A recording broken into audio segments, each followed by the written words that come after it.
found this other YouTube channel.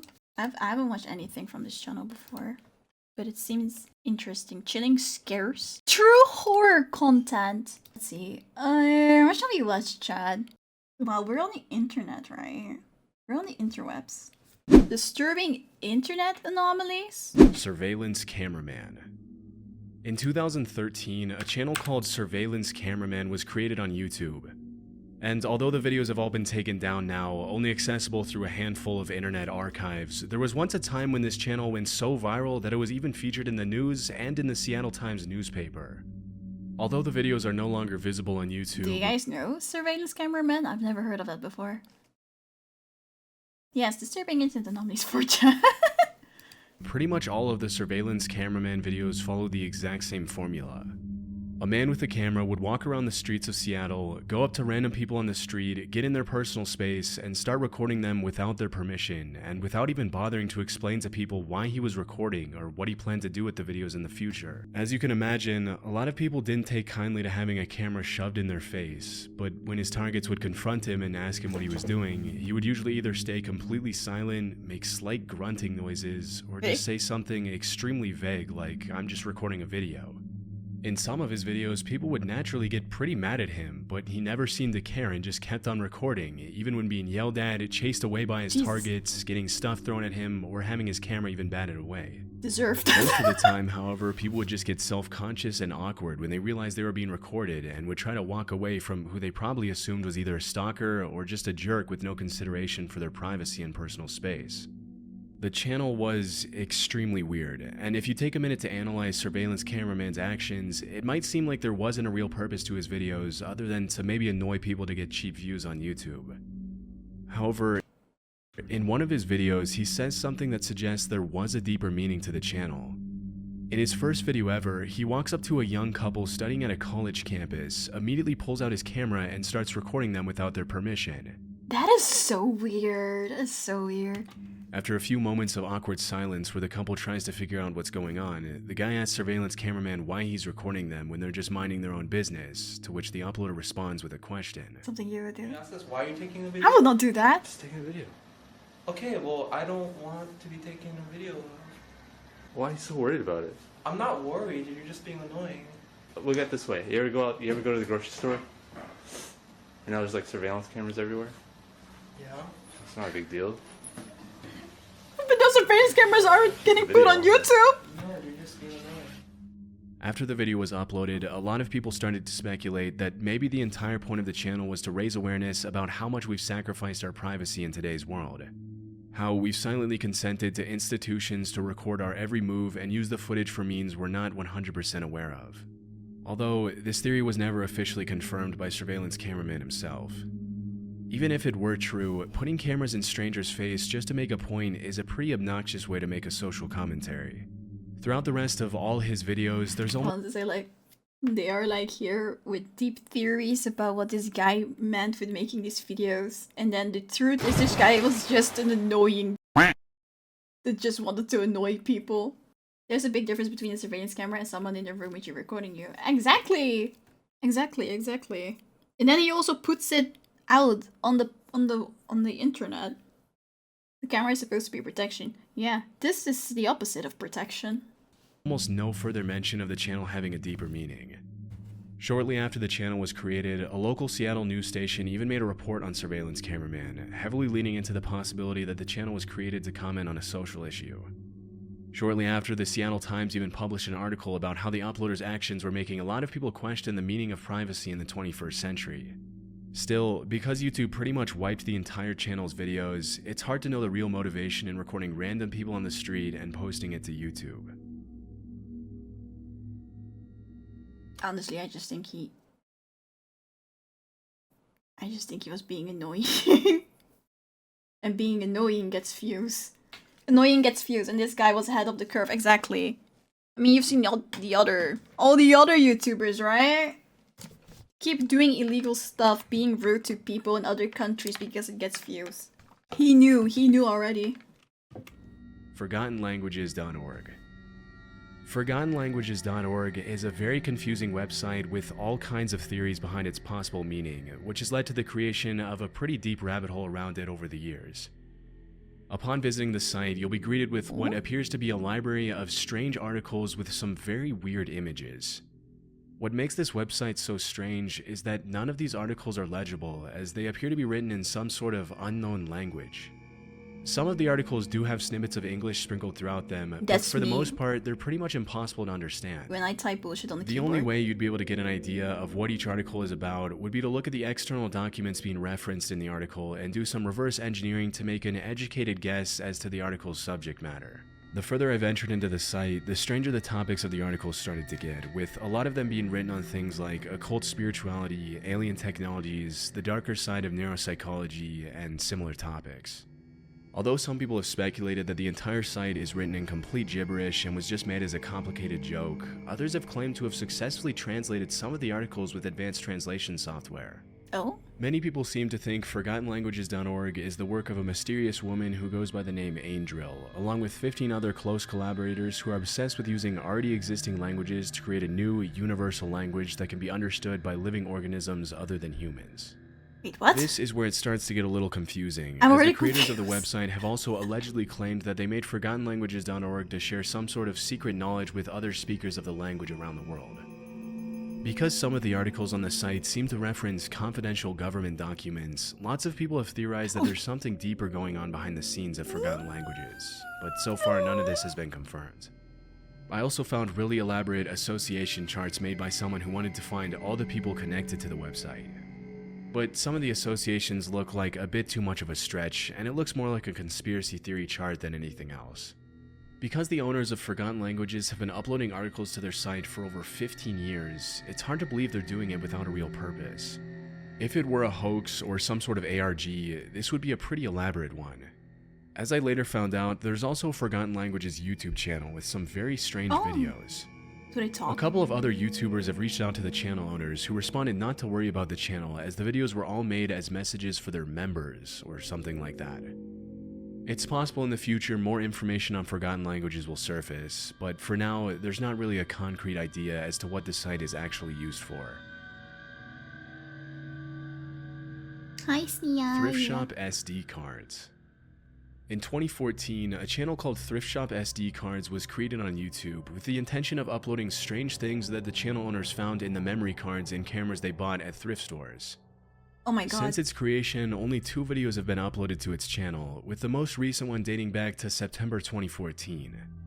In the description of the first video, the uploaders claimed that the video was found on an SD card in an old digital camera around 2004, and that the footage shows 2 teens looking at what appears to be an abandoned school. As per the caption, there's a weird sound at 49 seconds, after which the 2 teens mention a moving door and turn the camera off. Is that real?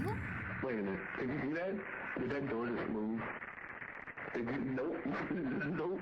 Did you see? Ink Ninja 11 just redeemed side. Because the video Did you ends as drink soon as one of the water? teenagers turns around, it's impossible to know what exactly caused the door to move. Still, it's pretty creepy considering the video was allegedly found on a thrift shop camera. The second video shows a man staring into the camera and talking about something being in his eyes and asking someone I mean, could be true, could also not be true. That it's found in a random digital camera. else if they see the things in his eyes too, with no response.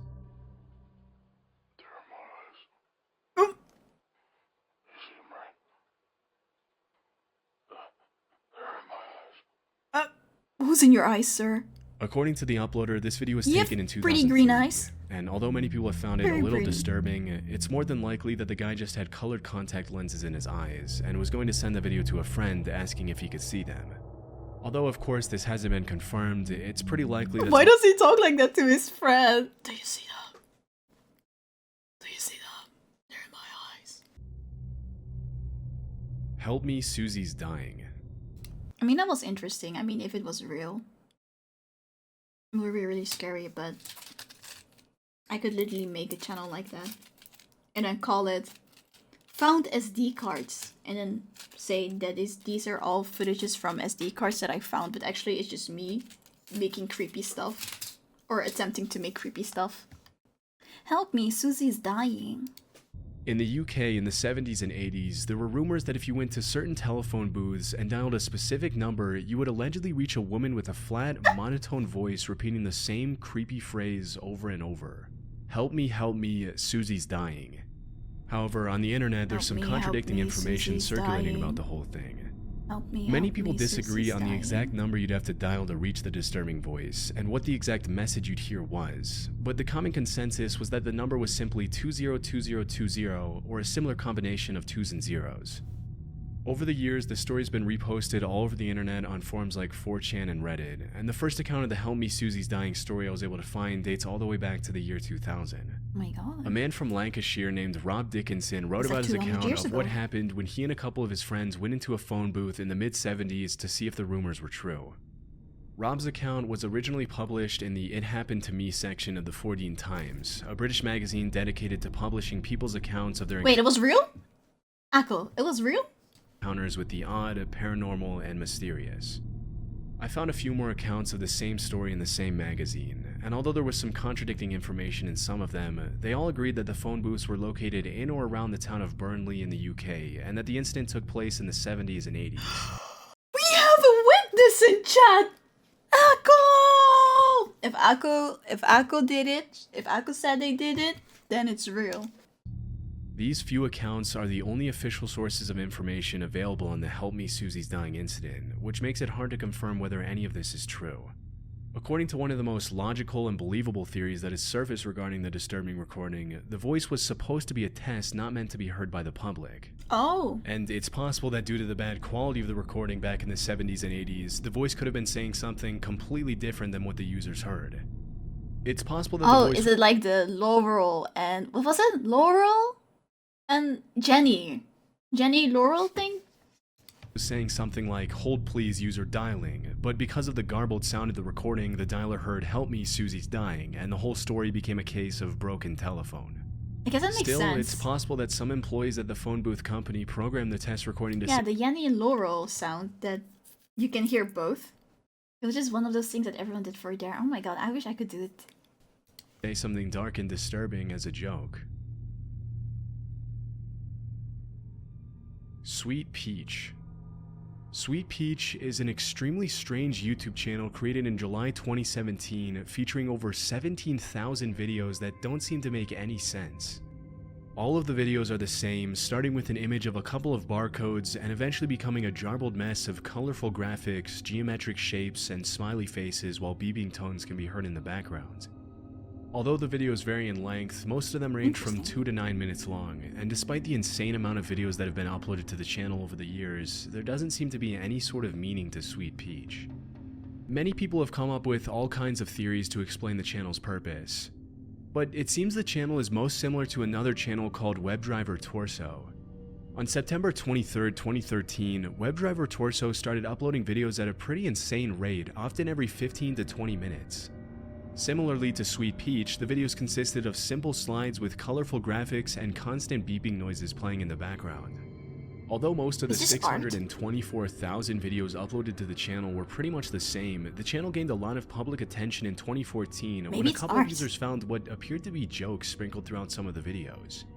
As the videos gained attention online, YouTube eventually admitted that the channel had been created by their performance engineers as an internal testing tool for visuals and audio, and in 2017, WebDriver Torso stopped posting videos at the same crazy fast rate.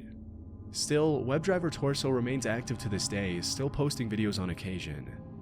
Considering its similarities to WebDriver Torso, it's possible that Sweet Peach is just another automated performance testing account. Otherwise, I can't really think of a good reason to have a channel like this. I see. The Stinky Meat Project. Me and the modern art shows that art, yeah, exactly. The Stinky Meat Project! Oh my god, chat, this is about you. The Stinky Meat Project. StinkyMeat.net is probably one of the strangest, most disgusting websites hidden in the corners of the internet.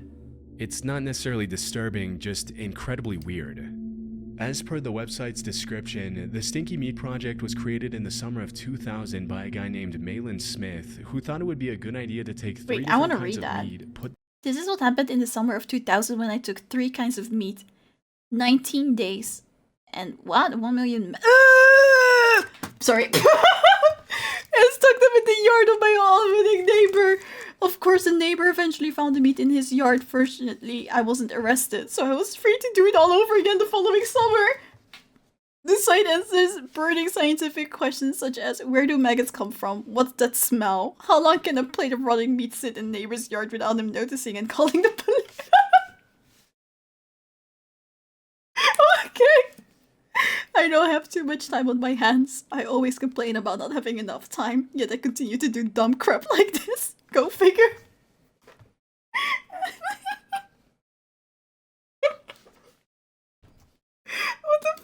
Project was created in the summer of 2000 by a guy named Malin Smith, who thought it would be a good idea to take 3 different kinds of meat, put them on a plate, and place them in his neighbor's yard to see what would happen if he left the meat to rot.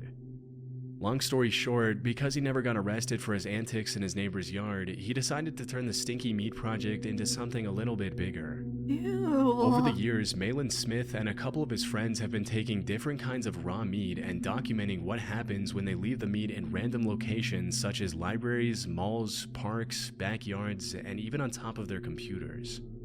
The whole project consists of them going back to the meat they've left in different locations, checking to see how disgusting it gets over time, and uploading the pictures to their site, as well as some descriptions of what they had to go through for the meat to end up where it did.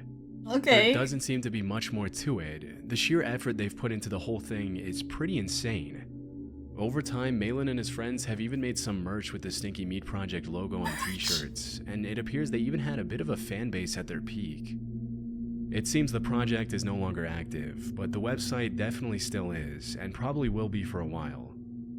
What the? Okay, interesting. So that's your hobby? Okay. Floating Chinese City. You think a neighbor doesn't really care and it's just like, inside it again? Maybe, perhaps, that's it. Maybe that is it. What a waste of good meat, I know, right? Well, I guess at least the maggots get to eat it. It's going back to nature. The meat is going back to nature. In 2015, a video of what appeared to be a floating city in the clouds above the Chinese city of Foshan started circulating everywhere online. That's my home. And after it was covered in several news stations around the world, all kinds of theories started surfacing regarding the video's origin. The quality of the video itself is pretty bad, but because it was allegedly shot on a cloudy day, it doesn't immediately look fake. Despite the fact that even sources like CNN covered it, nobody really knows who shot the video or where it came from, which is pretty strange regardless of whether it's real or not. As you can imagine, as soon as some of the more credible news sources began speculating about the video's origin, people started throwing around all kinds of conspiracy theories, with some people claiming that the footage is undeniable evidence of the so-called Blue Beam Project.